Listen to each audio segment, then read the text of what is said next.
There's something wrong with Ben.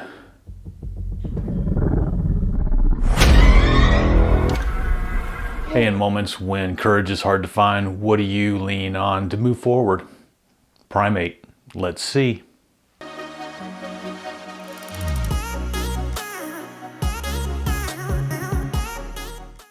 Hey, welcome back everybody to the Let's See show. This week we got to see Primate, directed by Johannes Roberts, starring Johnny Sequoia, Jessica Alexander, and Troy Kotsur. A group of friends' tropical vacation turns into a fight for survival when the family's pet chip, Ben, is bitten by a rabid animal and becomes very feral. Very feral. Not Will Ferrell. Very feral. Hey, the movie runs about 89 minutes, so it's a tight, fast-paced watch. And if you need a potty time, well, the safest moment for that is about 30 to 45 minute mark, during a brief lull when the boys first start wandering around the house. You won't miss much and no major scares. And we'll get back to those boys in a minute. The movie throws you right into the action. There's no warm-up, no easing into it. The constant tension and real jump scares start right off bat. There are some graphic moments that catch people off guard, and those people's jump scares might even jump scare you. I know it did for some of my friends. There were a couple things in this movie that I had to wrestle with. For instance, when Ben contracted rabies, why was he so intent on getting after those kids? If I was a monkey, I feel like I would have just ran off into the jungle and avoided all of that.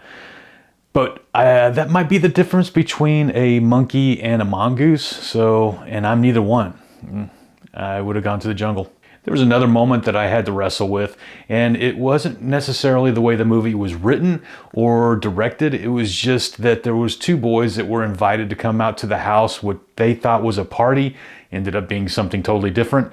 But their disrespect, total disrespect for the house that they were invited in, and they were looking around, that moment to where it might be a potty time for those that need to take a break. Yeah, with them walking around the house and dropping pictures and it just got to me. So that was another moment that I had to wrestle with for sure, where I found myself rooting for all the kids to get away from Ben. I kind of, in this moment, rooted for Ben to get those two boys, and well, I won't tell you any more than that. I would say the crowd did get into this movie. There was a moment where not even a real jump scare, it was just a panning back, and one of the audience members jumped, and you could tell that jump affected some other people in the theater. It's quite funny. And some of my final takeaways, chimps definitely got on my nope list when it comes to adopting animals.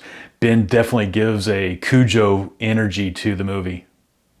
The movie is fun, it is tense, and it is entertaining, but this really does feel like one for streaming. And I just know if a chimp ever looks at me sideways, I'm out of there. And all of that reminded me of Psalms 46:1. God is our refuge and strength, an ever-present help in trouble. It's a perfect mirror of a story where chaos erupts suddenly and characters must cling to courage, clarity, and each other. Hey, and did you know that Primate was premiered at Fantastic Fest before the US theatrical release? Director Johannes Roberts also co-wrote the screenplay with Ernest Riera. The story centers on a Hawaiian vacation gone wrong after a rescued chimpanzee becomes infected. A rare blend of natural horror and family drama. Hey, that's Primate. Now you know. Hey, and don't forget about the sneak peeks, the whole reason we get to the theater on time. Hey, this week we got to see Goat, coming out February 13th. How to Make a Killing, February 20th. The Breadwinner, March 13th. The Mandalorian and Grogu, May 22nd. Now I've got a question there, why didn't they put that on May 4th? Anyway, the other one we got to see was Supergirl, Woman of Tomorrow, June 26th, and then The Odyssey, July 17th. Hey, until next time, let's see.